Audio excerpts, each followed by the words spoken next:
Galera, beleza? Como é que vocês estão? Meus amigos, hoje começa o julgamento da chapa Bolsonaro-Mourão lá no TSE. Nosso vice-presidente falou ontem com a imprensa, disse que não vai acontecer nada, até porque eles não fizeram nada de errado, mas quero comentar com vocês algumas coisinhas, alguns desdobramentos que podemos ter desse julgamento e algumas coisas ligadas ao compartilhamento de provas entre o TSE e o STF.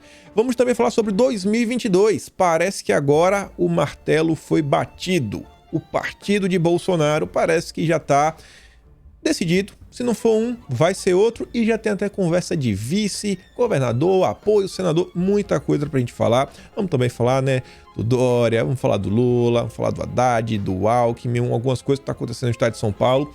Muita coisa pra gente conversar. Teve um vídeo ontem aí do Valdemar Costa Neto, umas falas do Flávio Bolsonaro. Quero também falar sobre a CPI, mais algumas coisinhas. Vai ter aí também, o relatório vai ser batido. E sobre a CPI tem um assunto que eu achava que não ia precisar falar mais, que foi a tal live de Bolsonaro que foi removida. Tem algumas coisinhas pra gente também pincelar que estão ligadas à CPI, redes sociais, liberdade. Tem um vídeo do Randolph para mostrar para vocês algumas coisas que o nosso grande senador está falando. E espero que dê tempo de também falar alguns outros temas que, se der tempo, a gente comenta sobre eles. Mas já vamos começar aqui sobre a cassação da chapa Bolsonaro-Mourão. Como eu vinha falando na semana passada, na semana retrasada também, eu não acho que vão caçar a chapa Bolsonaro-Mourão. Eu até vi algumas pessoas nas redes sociais levantando essa bandeira, sabe? Algumas teorias. Gente, calma. Nesse momento, já 3 anos, tá faltando um ano só para as eleições. Ia colocar o Brasil num caos total e completo. Beleza, a gente sempre acredita que a política brasileira tudo é possível, mas eu acho que não vai ser aí. Se tiver algum problema, talvez tornar Bolsonaro inelegível via lá aquele inquérito administrativo para investigar live lá das urnas e tudo mais. Mas aqui a cassação da chapa, Bolsonaro-Mourão, não vejo muitos elementos que tornem isso possível. Inclusive o próprio Mourão falou, falei lá na introdução do vídeo, tá lá, ó.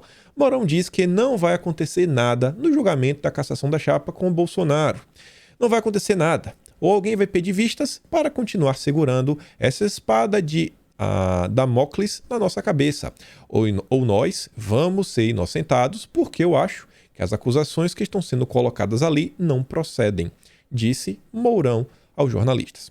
Também acho que não vai, acho que existe sim essa possibilidade de pedir vistas, e o Mourão diz, colocar a espada na nossa cabeça, servir meio como um instrumento para colocar freios, para qualquer tentativa desses arroubos autoritários de Bolsonaro, aquela narrativa que já tá muito cansada. Mas eu acho que esse julgamento pode trazer alguns desdobramentos. Várias coisas estão acontecendo no Brasil e uma delas é a PL 2630, a PL das fake news, vem ganhando corpo, vem ganhando atenção pela imprensa brasileira, vai ser discutida no Congresso, acho que essa semana, talvez até hoje comece a discussão. E aí o Globo aqui nos diz sobre o julgamento, que o julgamento do TSE da chapa Bolsonaro e Mourão terá recados contra disparos em massa. Eu acho que esse julgamento vai ter votos longos, votos que vão abordar sobre interações nas redes sociais, que vão servir de base quase como um parecer para que os deputados apresentem durante as discussões da PL 2630, dando alguns direcionamentos. Então, desse julgamento a gente pode esperar algumas ideias, algumas propostas que podem ser anexadas na PL 2630. Inclusive, está pensada dentro dela a PL 3144, que ainda é pior, é a PL da Joyce Hasselmann. A gente já fez um vídeo no passado só sobre isso. A da Joyce cria até alguns comitês, sovietes, para controlar, essas pessoas que vão chefiar esses grupos, para indicar quem são as pessoas capazes de fazer fact-checking, não fazer, maior confusão, sabe? Muita gente pergunta, quem serão os juízes? Pronto, a PL da Joyce, ela define como serão montados esses tribunais. E tá lá, o julgamento começará com o posicionamento do relator, o ministro Luiz Felipe Salomão. Ele não vai ser mais o corregedor do TSE nos próximos dias, vai se afastar, vai entrar outra pessoa, por isso que ele vai começar. Tá lá, o corregedor-geral da Justiça Eleitoral. Ele imprimiu celeridade ao caso nos últimos meses. Interlocutores sustentam que o voto reforçará a gravidade da conduta adotada pela campanha de Bolsonaro, especialmente no WhatsApp, assinalando que o método contraria a lei. O objetivo da corte é mostrar que não é possível compactuar com práticas abusivas de comunicação em massa usando as redes sociais. Já estão se discutindo, a PL 2630, A pessoa, se ela recebeu uma mensagem, ela não pode encaminhar uma mensagem para um grupo. E o WhatsApp teria que se adequar o Telegram também e qualquer outro mensageiro. Mensagem que você recebeu, você não pode encaminhar para grupos. Tamanho dos grupos, isso, aquilo, outro. Várias medidas de contenção para manter a saúde da nossa democracia e não atrapalhar as nossas eleições. Folha de São Paulo fala o seguinte: provas do STF contra Bolsonaro são descartadas de julgamento de cassação.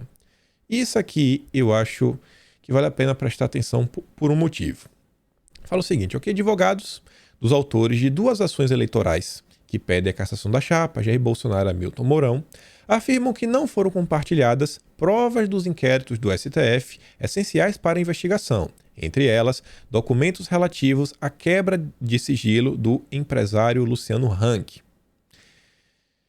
A Corte compartilhou, em 16 de setembro, com o TSE, documentos dos inquéritos das fake news e dos atos antidemocráticos. STF e TSE, porém, informaram que apenas compartilharam os documentos que consideraram pertinentes. O que é que isso daí pode, inclusive, revelar? Pensa o seguinte. Está sendo julgado aí o Luciano Hang. O Luciano Hang também está em várias outras linhas investigatórias, né? Como um grande patrocinador de diversas coisas. Até na CPI ele está sendo citado. Pensa que essas provas, várias coisas são compartilhadas, às vezes coisas que até que não é do Luciano Hang. A gente tem o julgamento, e o julgamento no fim fala que Bolsonaro é inocente. Você acha que Luciano Hang, assim, pelo menos, vamos falar da CPI, você acha que a CPI, ela ganha ou perde força na hora de tentar indiciar o Luciano Hang? Porque acabou de ter um julgamento aí que mostra que, cara, ele não fez impulsionamento, ele não fez nada, tá lá mostrando. As provas, inclusive, foram compartilhadas, tá lá as provas, as coisas mostrando que ele é inocente. Então eu acho que assim, não. A gente pegou o que precisa falar aqui para fazer o voto, vamos deixar, porque se colocar coisa demais, pode começar a embolar o meio de campo, pode começar a sair notícia daqui do lado de lá. Vale a pena prestar atenção nessa movimentação. Acho que vocês estão conseguindo pescar o que eu estou querendo falar, né? São termos assim meio complicados, não falar muita coisa depois criar problema. E aí, o Luiz Felipe Salomão está de saída, não será mais corregedor. Ele também estava à frente do inquérito administrativo da questão das urnas. E vejam só, corregedor do TSE deixa relatório de investigação com 5 frentes contra Bolsonaro. Já tem 5 frentes de investigação. Quais são elas?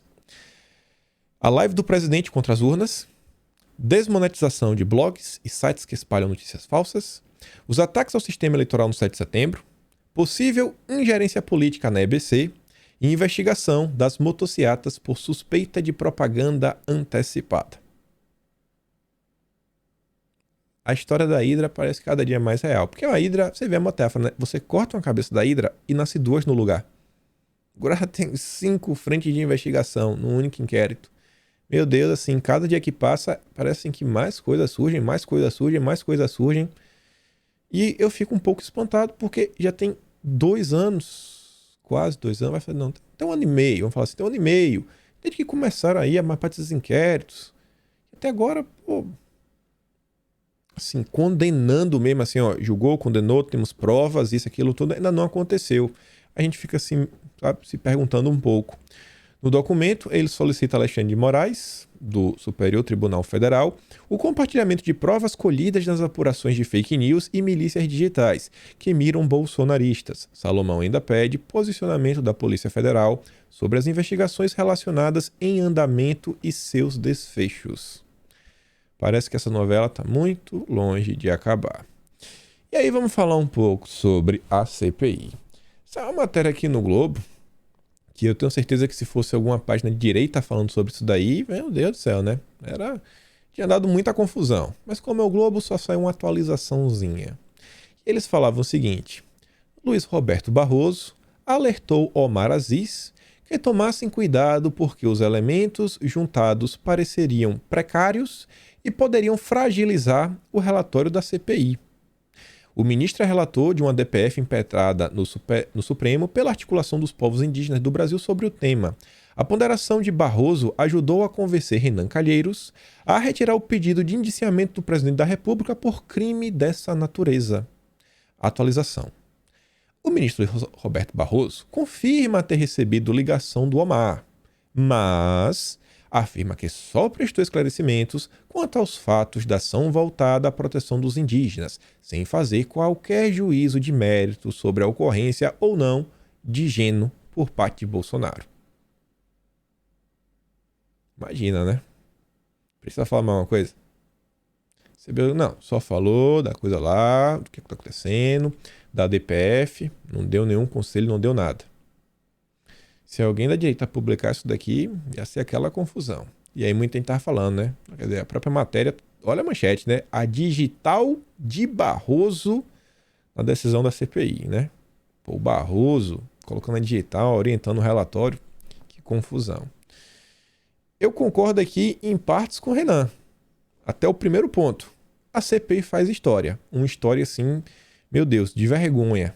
Vai entrar assim, assim, quem acompanhou de perto, viu tudo, do início até o fim, foi uma vergonha tudo que aconteceu dentro da CPI, ao redor dela. O tratamento que a mídia deu, né? Alçando Renan Calheiros, quase um herói da República Brasileira. Não dá. Mas tá lá, ó, essa é uma matéria da Folha de São Paulo. Ele é CPI faz história. Um trabalho coletivo que mostrou a macabra gestão da pandemia pelo governo federal. Todos precisam ser responsabilizados pelos seus crimes. A Elisa diz, Renan, o povo não é burro. Macabro foi o comportamento de parte dos senadores da CPI do Lula. Sabíamos que eram sujos, mas não imaginávamos que eram capazes de ser tão baixos para alcançar o poder, subindo sobre caixões e usando a dor de familiares de vítimas dessa doença. Não tem, a história não é de forma elogiosa, né? E porque eu tô falando sobre isso daí, vamos falar um pouco de CPI, vai ter aí o relatório, vai ser botado em votação, vai ser aprovado, obviamente, eles têm maioria, o G7, né? Vai aprovar. E a CPI parece que vai adicionar uma coisa extra, a tal live de Bolsonaro. E, gente, olha só, matéria aqui do Globo. YouTube remove live de Bolsonaro e proíbe novas postagens na conta do presidente por 7 dias. Tinha necessidade, sabe? Bolsonaro ter feito todos esses comentários, falado, que falou, tudo mais. O vídeo do momento, ele pega a notícia, ele lê o título e fala, ó, eu nem vou ler a notícia, porque para depois não ter problema. Para depois não ter problema, mas muita gente falou que eu estava errado. Você vê que Bolsonaro, ele meio que ele comenta sobre esse tema só para mostrar assim, ó, tá vendo? Em meus posicionamentos lá atrás, eu estava certo. E aí entra uma coisa que a gente comenta às vezes. O importante às vezes não é só estar certo. Para vencer, não basta apenas estar certo. Você tem que estar certo e vencer também. É um processo um pouco maior. Beleza, e aí eu me pergunto algumas coisas. E vale a reflexão, como um todo, até para a direita, como a gente lida com alguns debates. Olha essa matéria. Pandemia. Apesar de Bolsonaro, o discurso anti-imunização tem ampla derrota no país. Qual foram as narrativas que foram aplicadas, né, contra o governo, imputadas ao governo? Que Bolsonaro era contra, que Bolsonaro não queria comprar, que o governo é contra. O que é que a realidade nos mostrou?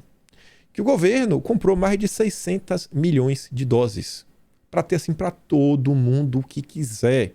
Sabe, basicamente todo mundo que quer já tomou, quem não tomou, cara, porque realmente não quis. Até adolescente já tá tomando. Todo mundo. O governo lutou tanto para tirar essa imagem, aí só tá isso. Vem a live. Agora não vai poder fazer live agora durante 7 dias. 7 dias sem live. Vai falar como? Pô, a live vai com a Jovem Pan, talvez nem aconteça nessa semana. Televisional, por quê? Porque tá suspenso o canal. E aí, depois de fazer uma política pública de sucesso, já tem mais de 200 e tantas milhões de doses aplicadas. Aí quando traz esse tipo de assunto, aí ajuda a referendar esse tipo de matéria. Ajuda a referendar o assunto que correu nas redes sociais, foi Bolsonaro divulgando ideias malucas, que isso, aquilo, outro, todo mundo batendo no cara, todo mundo batendo no cara, todo mundo batendo no cara. Mas saiu a matéria, tá aqui as matérias das empresas, o que as empresas fizeram. O Fernando Conrado, achei esse o nome dele, estava lá ontem no Pânico, mostrando, né, que inclusive teve algumas empresas no Brasil de mídia que atualizaram a matéria depois aí da live. Na verdade, atualizaram no dia de ontem. Não, vamos atualizar aqui, vamos mudar o título, que é para não parecer que Bolsonaro está certo. Mas está certo, não necessariamente é o suficiente para a gente vencer. Sabe? E ainda é um assunto, cara, de outubro do ano passado. Essa batalha está sendo vencida. Pô, o governo é a favor. Não alimenta de novo isso. E porque eu fiz questão de trazer só para falar isso daí? Pois você já tinha falado ontem, na hora do strike e tudo mais. Eu trouxe para comentar sobre essa live por quê? Porque a oposição não perde tempo. Se fosse só no âmbito da narrativa, bacana, legal. A gente tentar resolver aí no processo, é só mais uma narrativa. Mas tá aí, ó. Randolfo Rodrigues, participando aí de várias entrevistas no dia de ontem, falou várias coisas. Eu vou mostrar um texto que ele falou lá no Globo News, não isso aqui na UOL, mas tá lá, ó. Bolsonaro já deveria ter sido banido das redes sociais, disse Randolph. Isso daí ajudou para inflar esse discurso que Bolsonaro tem que ser banido. O tipo de conteúdo que Bolsonaro fala é muito preocupante, tá? Porque pode tirar a vida de pessoas. Isso é uma clara justificativa, assim, é um claro fundamento para a gente remover Bolsonaro das redes sociais. Então, só ajuda a alimentar, né, esse discurso. Vice-presidente, senador, disse que a associação entre imunização e a doença é mais um crime flagrante de Bolsonaro, que para ele já deveria estar fora das redes. Trump foi banido por menos. Durante aí as falas, a Renata capturou só uma fala do Randolph, que é o seguinte, ó. O verdadeiro gabinete do ódio que percebe, coage e difama pessoas, além de derrubar perfis, disse algo parecido sobre Trump. Ninguém fala do Trump depois que suas redes sociais foram banidas. Será que é isso? Não, agora ninguém mais vai falar de Bolsonaro. O Bolsonaro foi banido. Você hoje não está mais nas redes sociais, é basicamente você desaparece das interações aí, né, do mundo, principalmente da política. Tudo por causa de uma coisa. Ele pega assim, é um vídeo de 30 segundos. Ó, olha aqui a manchete. Não vou nem ler. Tem gente que falou que não estava certo. Quem tiver interesse, lê lá. Não quero ter problemas aqui. Teve problema. Não leu e no final deu ruim. Aí veio o Randolph, também fala sobre a live, tá lá, ó. Relatório vai recomendar suspensão de Bolsonaro das redes. E olha só o relatório da CPI. Pegando exatamente, assim, teve um ponto que me incomodou muito semana passada, desse relatório eu falei com vocês, que envolve essa questão das redes sociais, das fake news, o que é que eles vão propor. Um relatório não é notícia da imprensa, basicamente é um relatório técnico, um parecer, né? É um peso de uma investigação jurídica, ainda que seja uma investigação política. E olha só o que o Randolph falou lá na Globo News. E vários depoimentos ficaram ausentes por conta do tempo que nós não tivemos para pautá-los no âmbito da Comissão Parlamentar de Inquérito. Então, ao que pese a omissão, há tempo de reparar isto no relatório e há tempo de ser aprovado também um ofício ao ministro Alexandre de Moraes do Supremo Tribunal Federal para, no âmbito do inquérito de fake news, as providências serem tomadas. O que não conseguiu resolver aqui, já mandar para o Alexandre, para ele colocar lá no âmbito do inquérito das fake news. Mas continua. Quero também lembrar, Valdo, que a CPI termina amanhã, mas quarta começa o observatório da pandemia. O grupo de senadores permanecerá unido.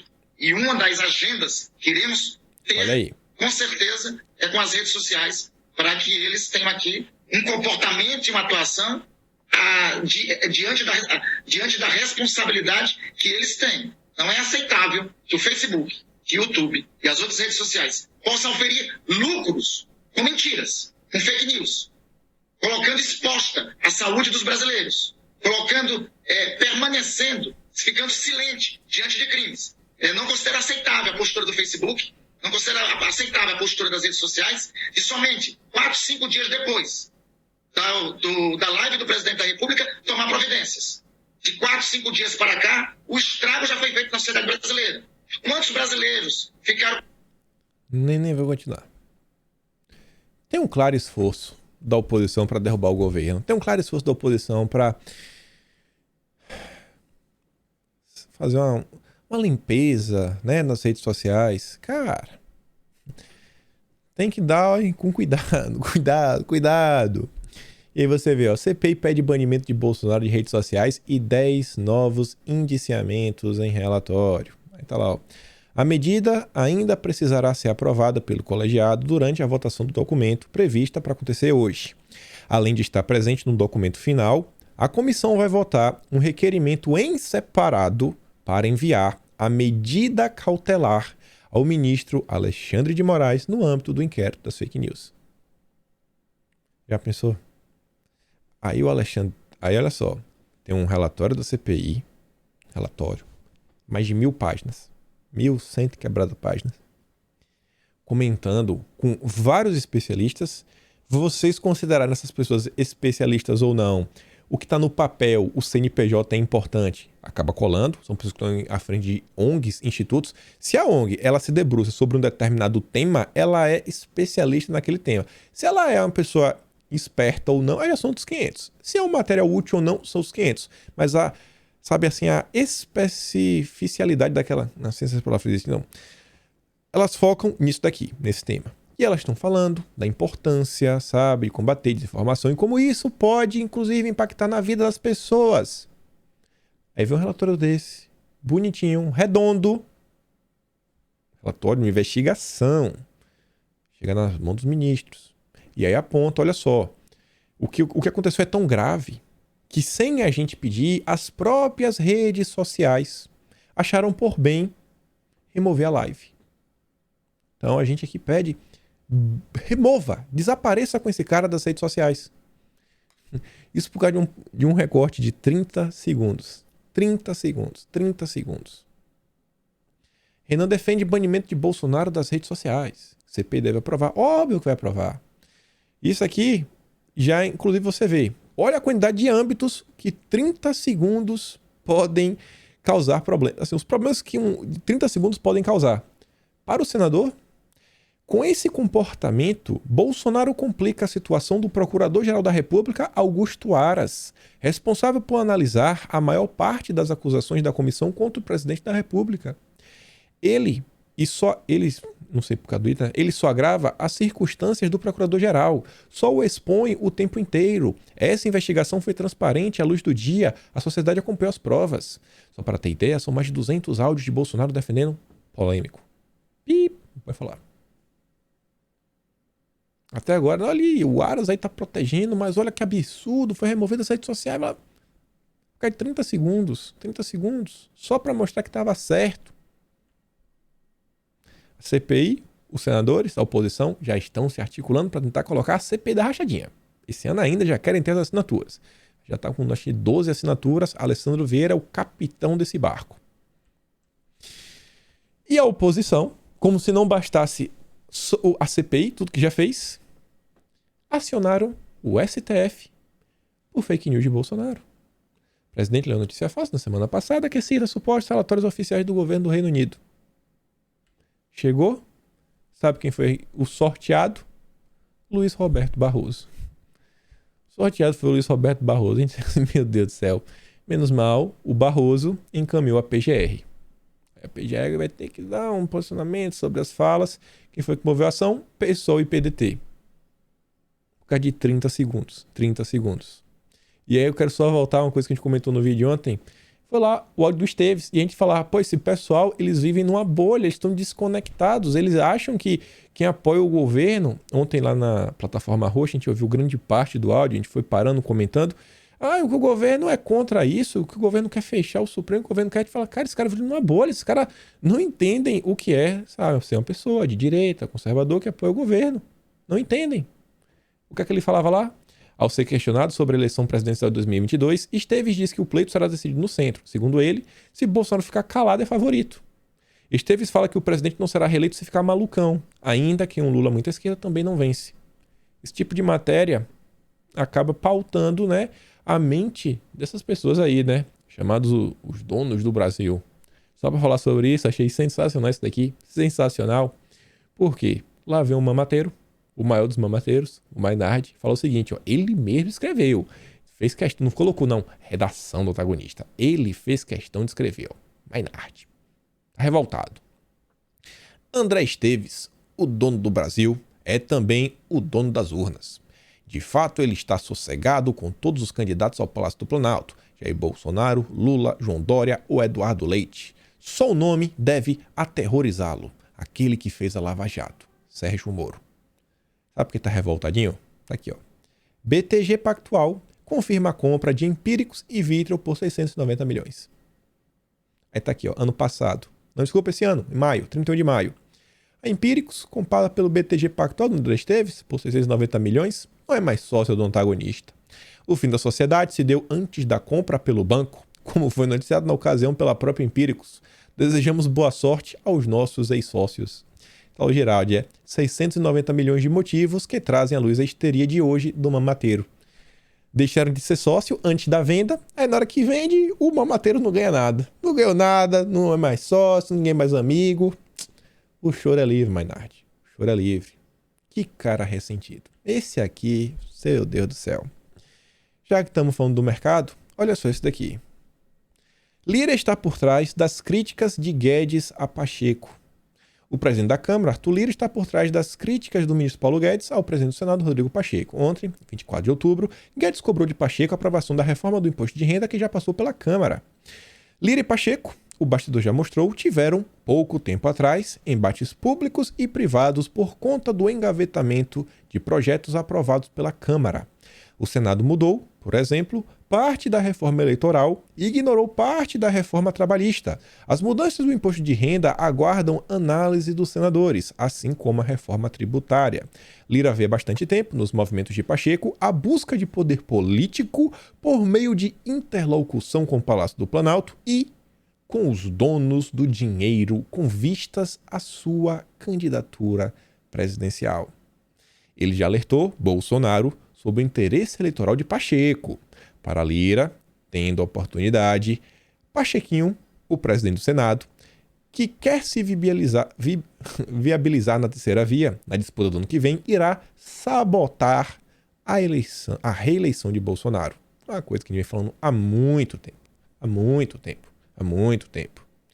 E aí você vê, parece... O mais interessante aqui para mim é que você vê que tem alguma relação, algum papo fluindo entre o Lira e o Paulo Guedes. Importantíssimo. Infelizmente não está tendo, com o Pacheco está travando tudo. Mas sim, pelo menos aí no âmbito da Câmara, não dá para jogar assim todas as pedras possíveis. Não é assim um presidente da Câmara, meu Deus, é o nosso sonho, é o nosso conservador do coração e tudo mais, mas está sendo bem menos pior do que o Rodrigo Maia. Bem menos pior. Guedes vem conseguindo conversar, vem conseguindo ter trânsito. Agora o Senado brasileiro realmente assim está uma lástima. O Senado brasileiro está uma lástima, uma total e completa lástima. O que o Rodrigo Pacheco vem fazendo é inacreditável. E sobre algumas coisas que estão acontecendo que dependem do Senado, a Câmara colocou ICMS para andar, colocou o imposto a mini reforma do imposto de renda para andar, tinha colocado a mini reforma trabalhista para andar, o Pacheco derrubou, colocou também a PEC dos precatórios para andar, mas, porém, entretanto, todavia, o Senado trabalha sempre de outra forma. Resistência cresce e PEC dos precatórios pode travar no Senado. Em março, nós falamos, os senadores da oposição vão travar a pauta legislativa do Brasil. Estamos em 25 de outubro, o que é que está acontecendo? Eles estão travando a pauta legislativa do Brasil. Líderes partidários e técnicos dizem que, como está, a PEC dos precatórios não deverá passar no Senado. E essa PEC é importante para tornar possível o Auxílio Brasil e várias outras coisas que o governo está planejando no ano que vem. Se não tiver essa PEC dos precatórios, não tem orçamento. Não tem o que fazer, assim, não tem nada. Não é só Auxílio Brasil. Não tem orçamento. O governo não pode pensar em nada. Ano que vem, nada. Tem dinheiro só para assim, beber água. Só para comprar água. Só. Será que tem algum interesse do Lula por trás disso tudo? E o melhor é a justificativa.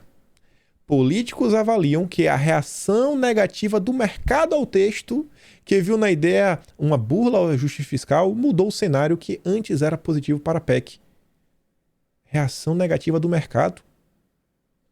O próprio áudio do André Esteves mostra o oposto. Ele elogiando o auxílio e falando, cara, não muda nada. Sabe, o teto, ele dá uma explicação, tudo mais. Não muda nada. O áudio mostra que não muda nada. Reação negativa do mercado. Políticos... Para, Pacheco. Para de destruir o Brasil. O Pacheco está destruindo o Brasil para eleger o Lula. Não dá. É muita cara de pau. Tá lá nos áudios, o áudio vazado. Políticos avaliam que a reação negativa do mercado ao texto. Não dá. Não dá para levar a sério. Vamos falando de eleição.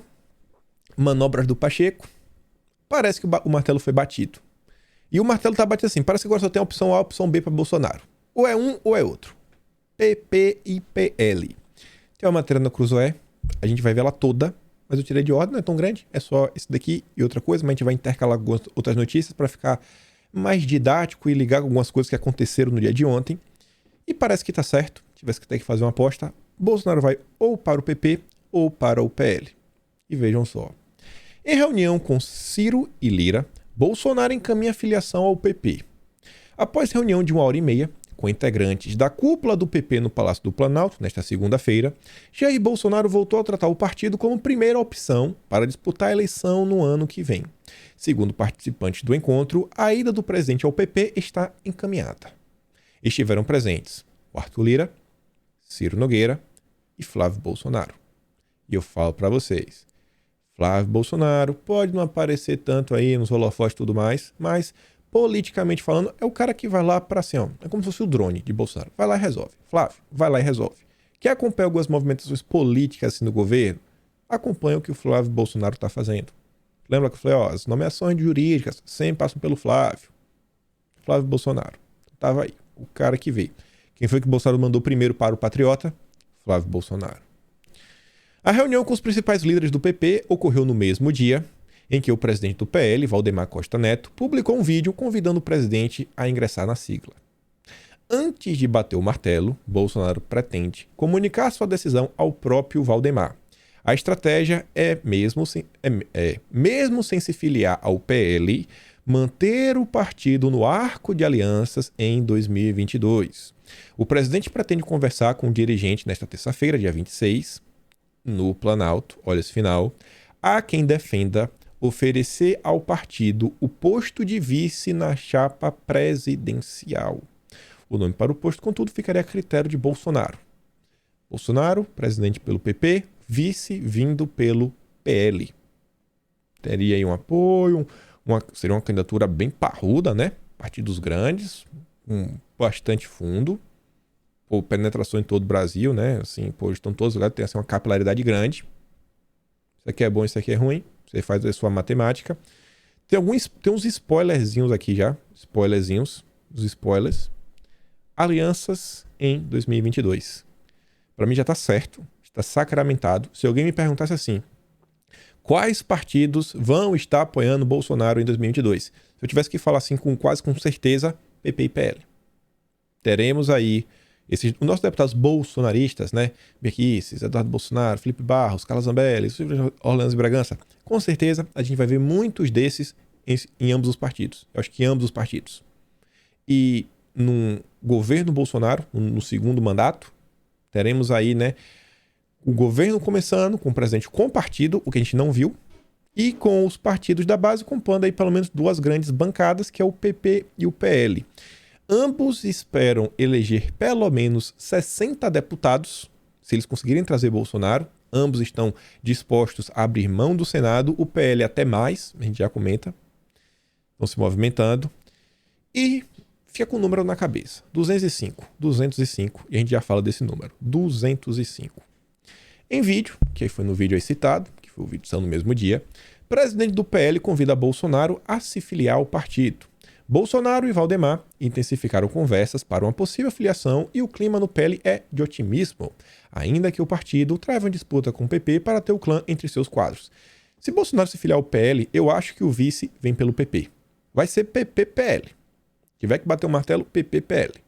A coluna apurou que o vídeo gravado nesta segunda foi enviado ao Palácio do Planalto pelo próprio dirigente antes de ser publicado nas redes.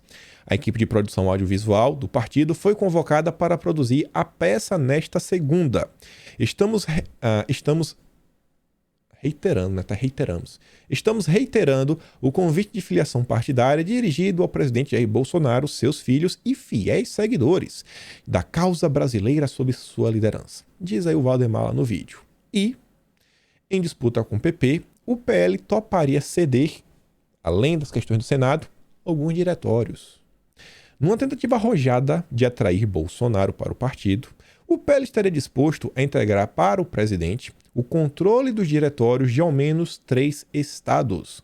Um deles é São Paulo, onde Bolsonaro pretende lançar o ministro da Infraestrutura, o Tarcísio, como candidato ao governo em 2022.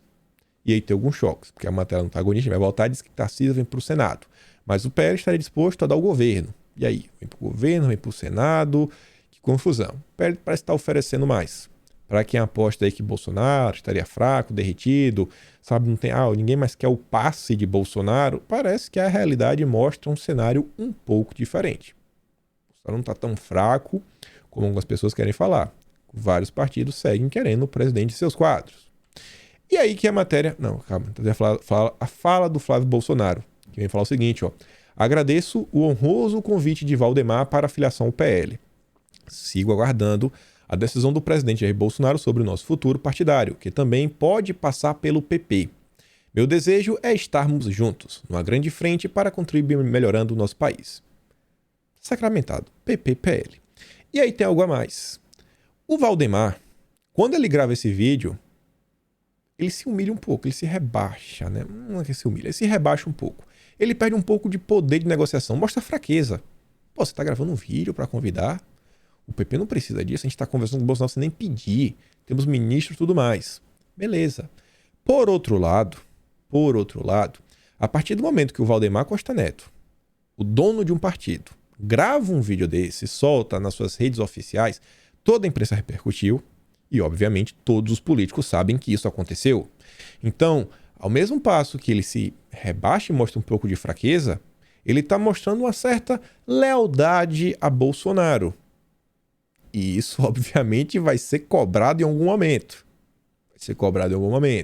Vem se falando essa construção, então isso poderia reforçar, né, uma movimentação para o PL tentar pegar vice.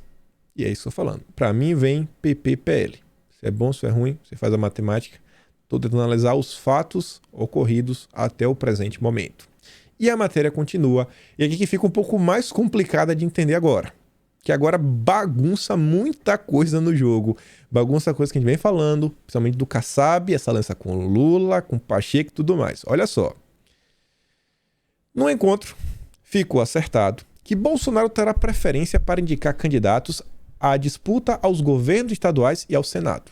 Aí já fala agora que o PP também estaria disposto a deixar que Bolsonaro indicasse alguns governadores. Já começa a mudar alguma coisa.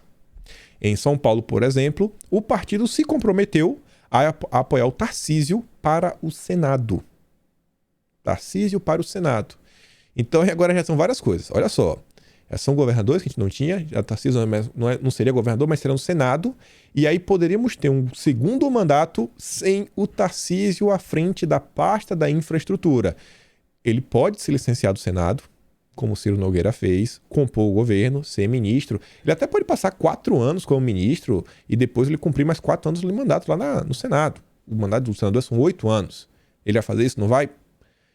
A gente pode não ter o Tarcísio como ministro. Seria uma perda, mas por outro lado também, porque não quero também o Tarcísio compondo aí, né? Um cara muito bom. Temos aí uma situação que pode acontecer em 2022. E aí já valeria até prestar atenção, se caso isso vai ocorrer, quem é o suplente do Tarcísio. Quem é o suplente? O cara pode assumir. Tarcísio pode voltar a continuar compondo com o governo como ministro da infraestrutura. Pelas negociações em curso, aí que vem a confusão. O cabeça de chapa e candidato ao governo estadual, com apoio do PP, seria Geraldo Alckmin. Tarcísio, senador, Geraldo Alckmin, governador. Em tratativas para se filiar ao União Brasil, fruto da fusão entre DEM e PSL, o ex-tucano ainda negocia com o PSD de Gilberto Kassab.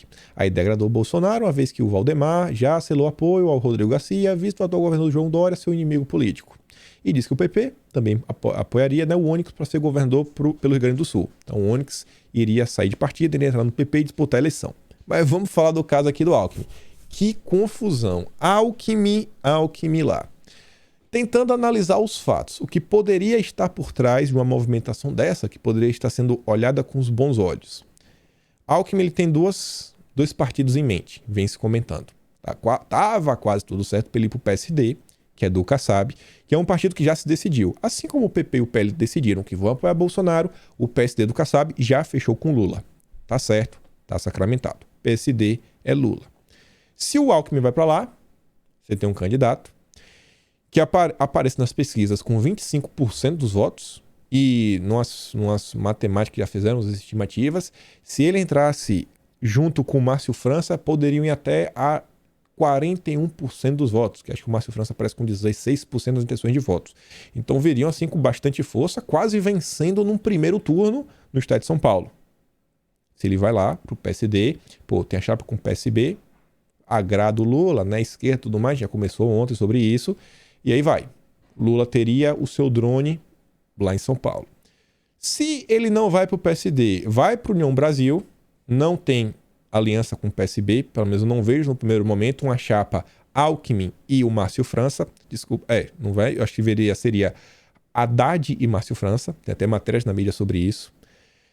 Teria que ver quem seria o vice do Alckmin, teria que olhar quem seria o vice do Alckmin, e ele estando no União do Brasil, é um partido grande, porque tem bastante fundo, é o dinheiro de Bolsonaro, que ele deu para o PSL, e tem também o dinheiro do DEM, estaria fazendo meio que um agrado ao Bivar, e o ACM-Neto, no primeiro momento, não vai meio que apoiar o Lula. Por quê? Porque isso pode prejudicá-lo lá na Bahia, onde ele é o candidato ao governo do estado e vai competir com um petista. Olha que confusão no meio de campo. Então tiraria o Alckmin, enfraqueceria essa aliança, Alckmin, Márcio França e tudo mais. Isso é bom, isso é ruim, não sei. Mas olha a complicação. Apenas uma análise fria e seca do que está acontecendo.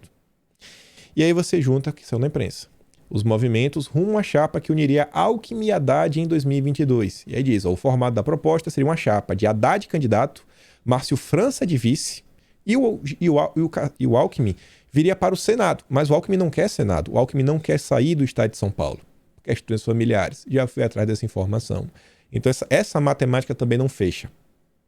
Confusão. Confusão tomada. A confusão está grande. Em conversas com Haddad, Freixo tenta aproximar PSB e PT em São Paulo.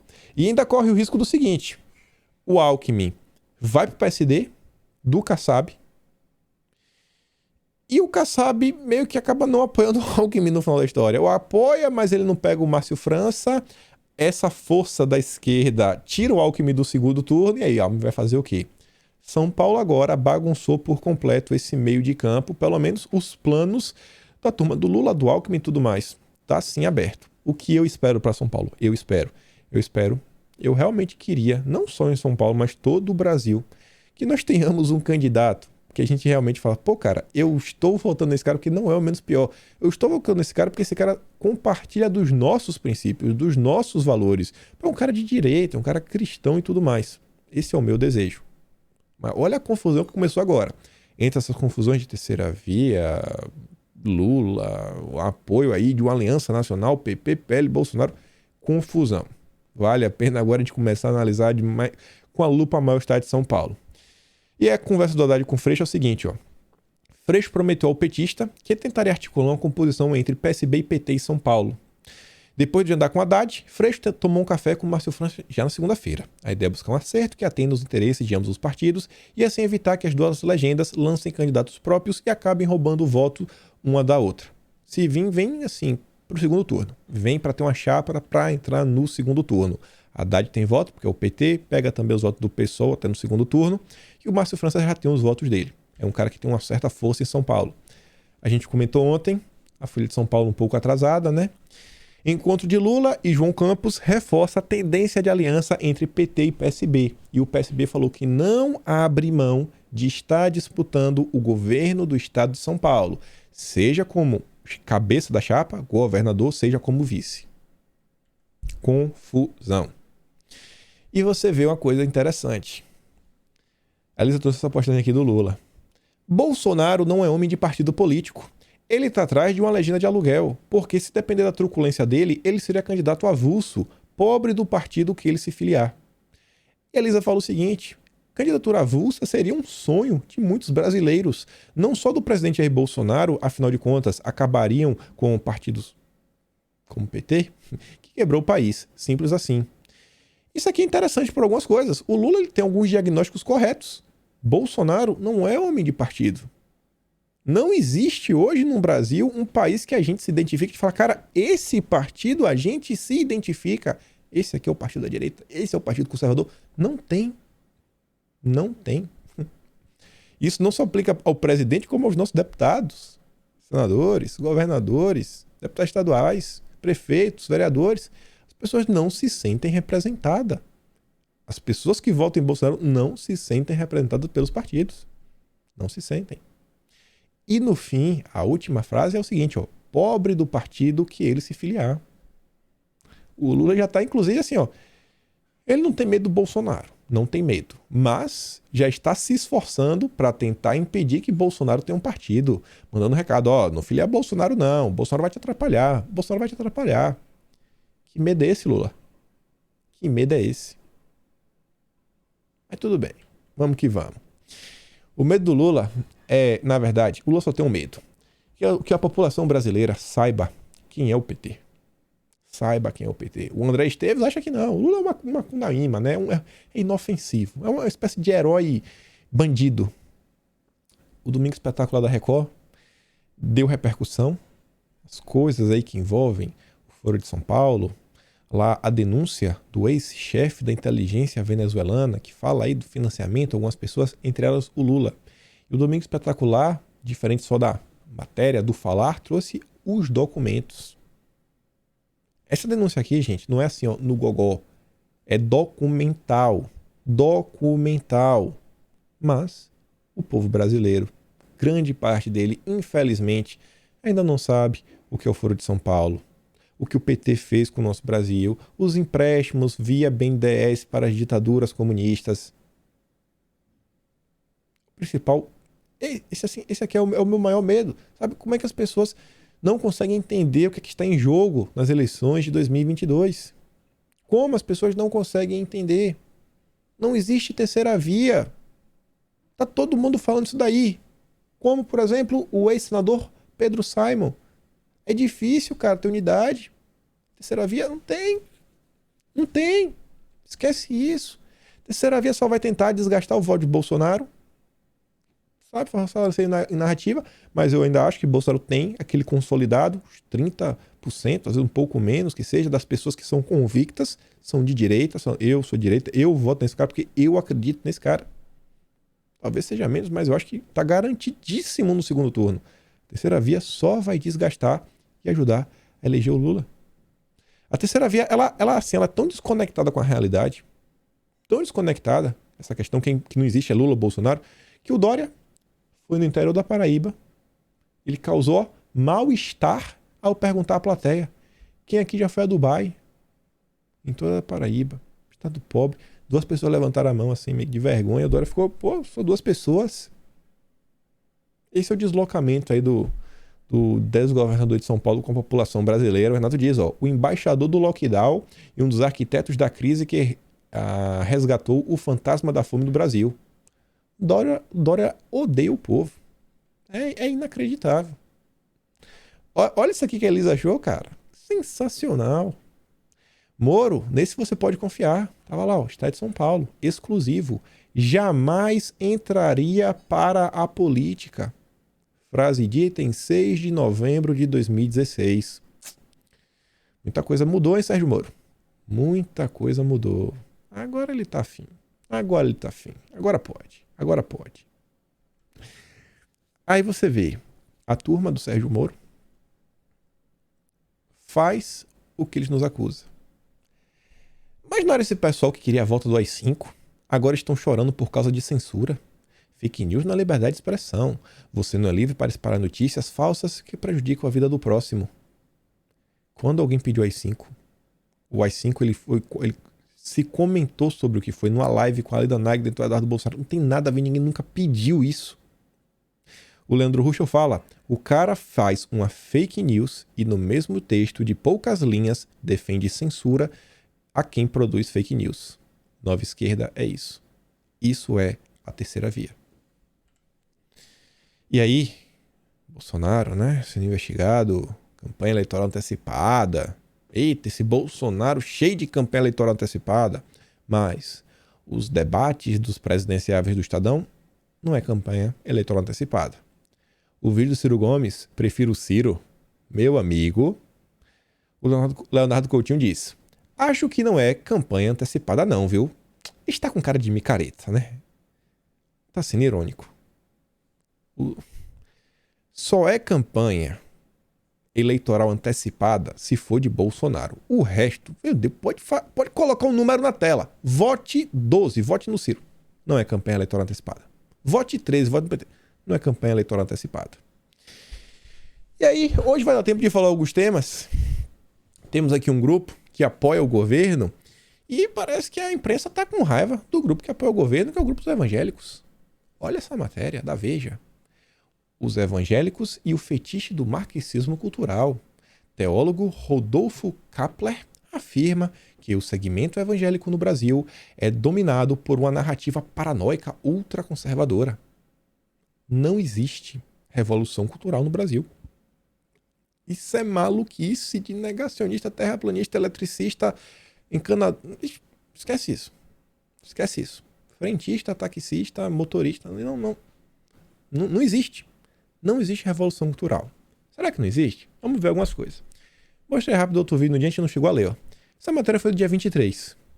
Luísa Sonza fez um tchá-tchá-tchá, vamos falar assim, né? Ela fez um tchá-tchá-tchá, uma brincadeira de um monte de gente, sem roupa. Após término com o Vitão, não sou de perder tempo. Bacana. Você pega aí uma menina que é admirada por vários jovens, faz a cabeça de vários jovens. Pô, bacana, sensacional esse tipo de assunto, né? Realmente, não modifica nada, não influencia a sociedade, né? Não implanta conceitos aí que a esquerda adora na cabeça de jovens. Não, isso aqui não é revolução cultural, não. Você vê aqui. Série da Netflix ensina ideologia de gênero a crianças. A professora Verônica Rodrigues fez um desabafo sobre a produção destinada às crianças. A Anitta fala, né? A produção é destinada a crianças acima dos 10 anos e retrata a rotina de babás adolescentes. Em um dos episódios, uma das personagens principais vai trabalhar na casa de um menino que virou menino. É menino ou menina? Sigam a professora Verônica no Instagram. Paranoia dos evangélicos brasileiros. Psh.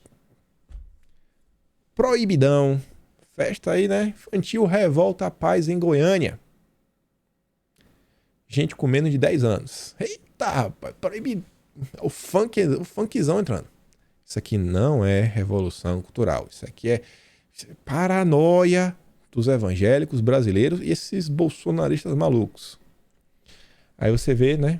Enquanto a esquerda segue por um caminho, o Nadalim fala: enquanto a educação brasileira precisa com urgência de uma agenda propositiva, parte considerável da direita segue presa a palpiteiros e polemistas de internet.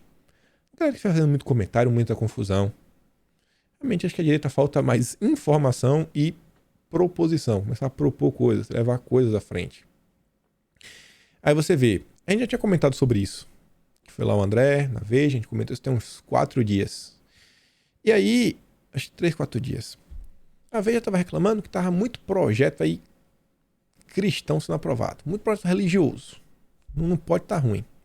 No mesmo dia que a Veja soltou essa matéria, reclamando, muito projeto religioso sendo aprovado, né, na Lei Rouanet, a Isto É, quem é André Porciúncula, o capitão da PM e cristão que manda na Lei Rouanet.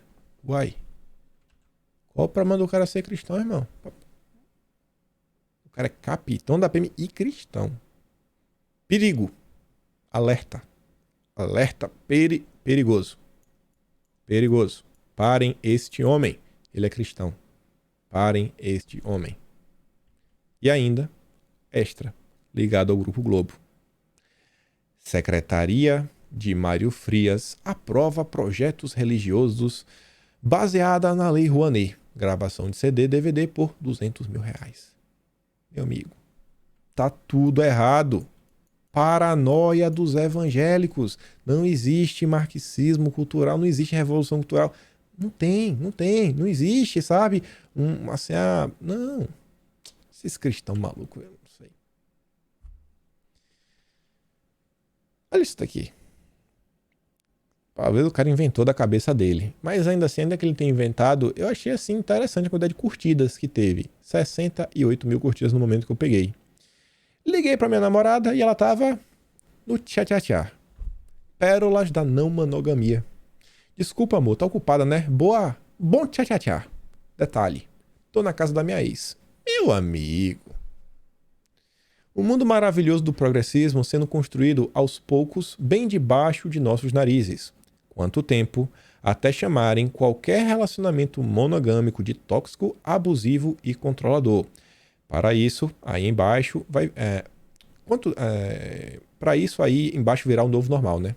Isso aqui é o novo normal daqui a pouco. Ele diz, ó, quer ter relacionamento aberto? Que tenha. Cada um faz o que quiser da sua vida. Estou falando isso porque já existe uma tendência dentro do progressismo de problematizar a monogamia.